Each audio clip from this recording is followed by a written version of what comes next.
Votre 19h30, Sacha Daoust.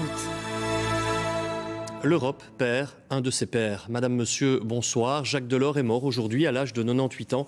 C'est l'un des fondateurs de l'Union européenne. Il avait donné à sa construction un souffle, un élan, un enthousiasme.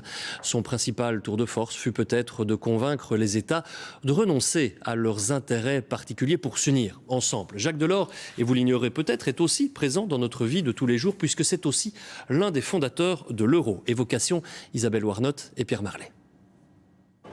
Durant 10 ans, Jacques Delors sera président. Bonjour, Monsieur le Président. On va chercher les journaux. Oui. À la tête de la Commission européenne de 1985 à 1994, il réside donc à Bruxelles. Pas de journaux belges ce matin, madame ? Non, seulement. Quand il prend ses fonctions, l'Europe ne compte encore que 10 pays, séparés par des frontières douanières. La construction européenne manque de souffle et d'ambition. Et en entendant Jacques Delors, on se dit que cela pourrait changer. Une Europe concrète, une Europe réelle où l'on puisse sans entrave circuler, dialoguer, communiquer, échanger. Mais Jacques Delors est aussi un pragmatique. Au départ, syndicaliste chrétien, il a rejoint le socialisme. Ministre de l'Emploi sous François Mitterrand, il connaît la réalité du pouvoir. Je ne ferai pas de promesses inconsidérées. Je ne tomberai pas dans l'euro-pessimisme. Et pour faire avancer l'Europe, il faut avoir la foi. Ce sera difficile, ne nous y trompons pas. Car il n'est pas simple de convaincre les États de penser à autre chose qu'à leurs seuls intérêts. Ils doivent regarder à plus long terme et ils doivent avoir l'ambition pour l'Europe et savoir que l'Europe, c'est leur espace pour leur développement et pour leur prospérité. Heureusement pour Jacques Delors, il peut compter sur deux soutiens indéfectibles. Le chancelier allemand Helmut Kohl et le président français François Mitterrand. Ils lui seront bien utiles pour affronter les réticences de Margaret Thatcher dès qu'il est question de plus d'Europe. C'est à Jacques Delors que l'on doit la libre circulation des personnes et des biens, c'est-à-dire l'Europe de Maastricht, que les Français approuveront de justesse par référendum. Et c'est aussi Jacques Delors qui lancera le projet de monnaie unique qui ne s'appelait pas encore l'euro. On demande trop au dollar. Je reste donc sur l'idée que si l'on avait un système monétaire mondial avec 3 monnaies de réserve, le dollar, le yen et l'écu, ce serait beaucoup mieux. Avec Jacques Delors, l'Europe s'est construite, mais n'a pas aplani les tensions internes, à commencer au sein de l'État qui abrite ses institutions, la Belgique.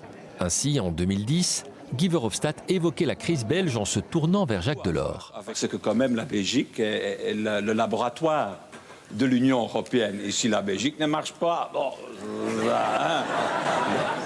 Jacques Delors aurait voulu qu'un Belge lui succède à la tête de la Commission. Mais Jean-Luc Dehaene se heurtera au veto des Britanniques.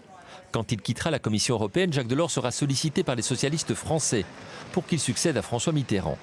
Mais il renoncera finalement à se présenter à la présidentielle de 1995.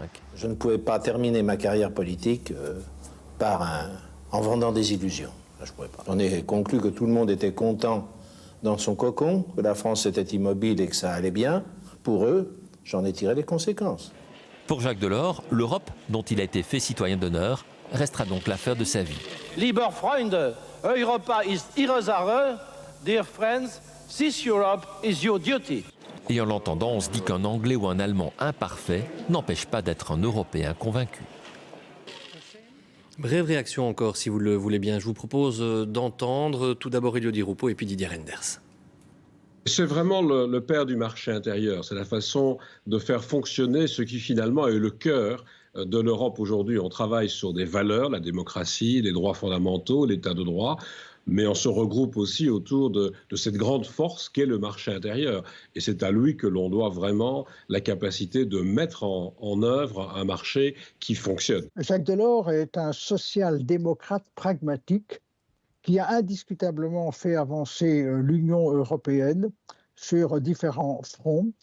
C'était un homme qui avait une vision de l'Union européenne et manifestement, c'est une perte. Il compte parmi les grands accélérateurs de l'Union européenne.